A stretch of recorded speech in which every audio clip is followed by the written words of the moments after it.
इससे पहले जब भी कोई उम्मीदवार खड़ा रहा, दबाव में आकर या तो विड्रॉ हो गया या आधे चुनाव में प्रचार बंद करके बैठ गया। और आज भी दबाव बन रहा है कि हमारा वे विरोध करेंगे, हमारे खिलाफ प्रचार करेंगे, हमारा साथ नहीं देंगे। लेकिन मुझे अजीत पवार जी पे, पार्टी के नेताओं पे पूरा विश्वास है कि जनता की मांग पर मैं चुनाव लड़ रहा हूं। देखिए, पहले से ही हमें अंदाजा था कि जब मैं चुनाव लड़ूंगा तो भारतीय जनता पार्टी हो, शिवसेना हो, ये हमारा विरोध करेंगे। लेकिन पार्टी ने जिस तरह से मुझ पर विश्वास जताया और अंतिम क्षण में AB फॉर्म भेजकर मुझे पार्टी का प्रत्याशी बनाया, निश्चित रूप से मैं चुनाव पूरी ताकत से लड़ूंगा। और आज भी दबाव बन रहा है कि हमारा वे विरोध करेंगे, हमारे खिलाफ प्रचार करेंगे, हमारा साथ नहीं देंगे।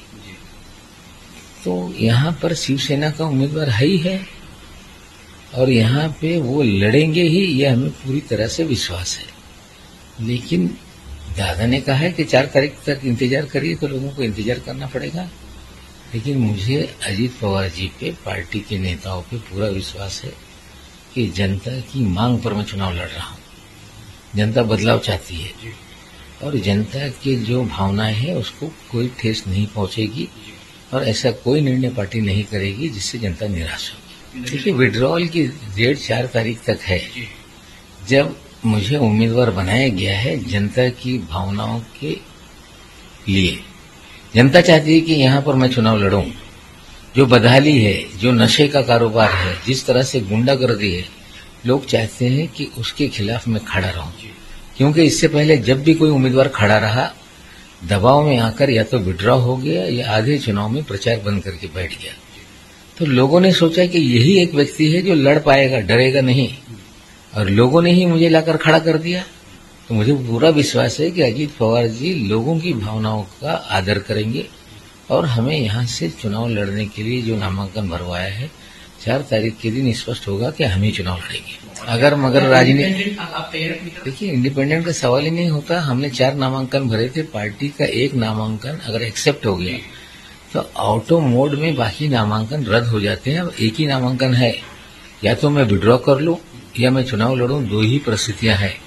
मैं चुनाव लड़ूंगा और दादा जनता की भावनाओं का आदर करेंगे, मुझे पूरा विश्वास है। देखिए, वहां पे आजमी साहब और उनके लोग गुंडाई के बल पे राजनीति करते रहे। कोई व्यक्ति उनके खिलाफ खड़ा हो जाए, जाली मुकदमे लगाकर जेल भिजवा देना। कोई व्यक्ति वहां पर उनके खिलाफ जाकर, कोई NGO के लोग हों, महिलाएं हों, जाकर विरोध करें तो उन्हें कहीं न कहीं कपड़े फाड़ देना। लाठी लेकर मेगाफोन पे, मोटरसाइकिल पे रैली निकालते हैं और धमकियां देते हैं कि हम पिछवाड़ा लाल कर देंगे, धमकियां देते हैं कि पिछवाड़ा में कुंदा डाल देंगे। तो इस तरह के, अपने आप को गब्बर आदमी कहते हैं, इस तरह की वीडियो है। तो इसीलिए तो जनता ने मुझे लाया है कि ये दबंगई, गुंडा राज खत्म करने के लिए। और मुझे लगता है जनता भले ना बोले, लेकिन मुझे लड़ाई में जनता ने अपना प्रतीक करके खड़ा किया है।